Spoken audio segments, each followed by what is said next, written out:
If you're studying Japanese in the hopes of becoming more fluent but still can't see results, you're missing the most important part: direction. When I talk to foreigners here in Japan, people are often working on so many different things like speech, vocabulary, and grammar.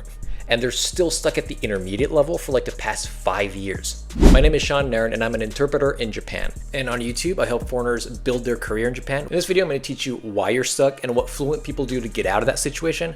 And at the end of the video, I'm going to teach you how my clients go from intermediate to advanced. Let's get started, guys. 1. Why you're stuck. So the fact that you're learning Japanese and came to this video tells me that you probably have a goal. Or maybe not. Guys, this is my main point of this first part. Not a lot of people have goals, and this is what I notice with my clients that I teach online, all right? So many people come to me, say that they're learning Japanese, but even like you're not even at that level yet. Below that, you know what the level is? You know what you're doing here? Before learning Japanese, you're learning how to learn Japanese. So even if you have a goal, which you probably don't have right now, and you're like, yeah, I don't, right? Even if you have a goal, you're probably not learning Japanese yet. You're learning how to study. Because think about it. You're probably thinking, yeah, I do have a tutor on like every Saturday, but I really like out of that, I really never study. Or you may be thinking, yeah, my teacher told me to like learn these 10 phrases. I never really do it at home, right? You're not learning the language yet. You have to still, you're still at the level where you have to learn how to learn. You got to make that habit, okay? You're still learning how to study. That's your level right now. And this is why you feel so stuck. You think you're learning the language when you're still trying to learn the habits. So what do we do now? In order to have a clear direction, you need a clear goal. And the reason why we have a goal is to be able to know what to do and what not to do. Like I said, there are many things that you can do when you want to learn Japanese. There's speech, there's vocabulary, there's grammar. What do you want to learn? This is the first thing, the very first thing that you got to do, which you probably haven't done yet. So right now you're kind of floating around without any goal, any clear path, and thinking you're studying Japanese, which is not going to bring you anywhere. So we now know that we don't have a clear direction. We don't have a specific goal. So what do we do in this situation? The solution for this is to actually look at your situation, because let me walk you through it, right? So let's just say that you work in a Japanese company in the US, okay? You're probably surrounded by Japanese people. You're probably the only American guy, and you have to communicate with your coworkers, all right? In this situation, what do you need? Is it grammar? Is it vocabulary? Is it speech? What is it? It's probably speech, right? And also I would add formal Japanese, like being able to change those the words that you always use with your boss into formal Japanese so that people actually want to communicate with you, so that they don't think you're rude. All right. So these are the two things you understand now. The two things that you need it's not grammar or vocabulary, it's speech and also formal Japanese. By understanding your situation, you're going to understand your goal. What do I need right now? What's the most important thing that I need right now in order to build a career in your Japanese environment? This is what you look at before studying Japanese. And lucky you, if you've been learning Japanese for the past 5 years and you haven't done this, you're lucky because you met me right now. So go to your desk or bring like a pencil and paper, write down your situation. Don't write your goal yet, write your situation. And by writing your situation, you're going to see a clear goal that you want to achieve, which also connects to my second point, which is what fluent people do in order to not feel stuck like you. Fluent people who are also very smart have a clear strategy. I'm going to tell you about that in a bit, right? You want the real answer? I'll give it to you. Fluent people have more connections, local connections here in Japan. So instead of complaining about the fact that they suck at Japanese, they can't speak, they don't know any grammar, they actually do the best training in the world, which is actually talk to Japanese people. Talking to local people will help you more than anything else, all right? So when I talk about this, I like to talk about my 4 strategies.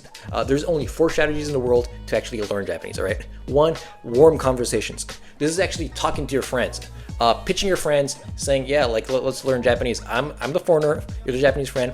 I want to learn Japanese, talk to me.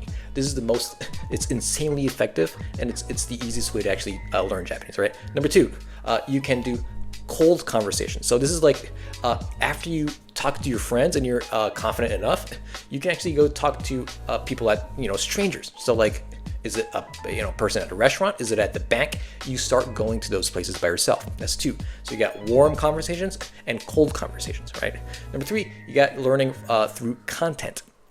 You got YouTube, you got podcasts, you got shorts. All this stuff that you can do on YouTube is for not only vocabulary and grammar, but it's mainly listening and speech. All right, so kind of dictating, imitating the person on the screen and actually saying it by yourself without feeling shy or embarrassed is a way to actually learn too. So number 3 is content. Number 4, you got paid courses. All right, so the top 3 things, the first 3 are absolutely free, and the last one's it costs money. All right, and the most important thing is all strategies work. They all work. You just gotta pick one. All right, don't do all 4 because it's gonna be hard to focus on one. Just pick one. If you want to talk to friends, go talk to friends. My point is, fluent people do this instead of complaining about the fact that they don't know what to do.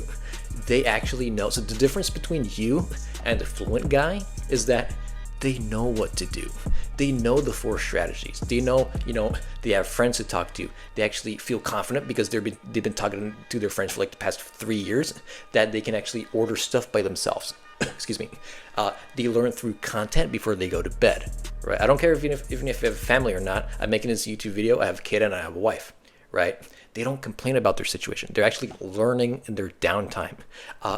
Another way to do it, they probably have tutors. So think about it, guys. This is what fluent people do. I was just talking to my client in our weekly sessions, and by the way, he doesn't know he's a top performer. I just don't say it for him to actually keep, maintaining that motivation. But as I was talking to him, I just noticed one craziest thing in the world. So I was so surprised to see he was like, "Okay, this is my notes for class number 56." I was like, "Dude, you write down the number of which class you're taking right now?" It's like, we've been doing this for 60 times already. That's crazy. His attention to detail was insane. If I taught him a word, a formal, like keigo, like a formal Japanese word, he would make sentences by himself.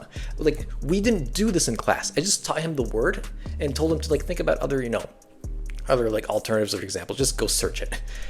He never told me this, but at home, he was writing 10 other examples using that, 10 other sentences using that word. It's like attention to detail was crazy. And what's even crazier is that he lives in the East Coast in the US. He would go to these Japanese events or Japanese festivals. It's summertime. He would do that. And he would show all the words. He would try to talk to people who he didn't know. So talk to strangers and use all the words that we did in class. And not only the words that I taught him, I'm talking about the words that I taught him, plus those 10 phrases, 10 other example sentences that he came up with. He was using those exact sentences with other people, with strangers. And I was like, holy shit. Dude, no wonder you're getting better at it. It's like he had a clear goal, which is he wants to move to Japan. He wants to get a better job here because he just likes it. And that drive to actually, take those actions, massive action, come from having a clear goal. Drive comes from direction and goal, right? And the more specific the goal is, you're actually able to take action. So if you just sit down for a minute, just pause for a second and think about your goal, what you need right now, not in a year or two, what you need today, what's lacking today. As long as you think about that and keep thinking about it over and over and over again every single day, and think about the one thing, the one constraint that's kind of pausing your growth right now, I guarantee you that you're going to go from intermediate to advanced.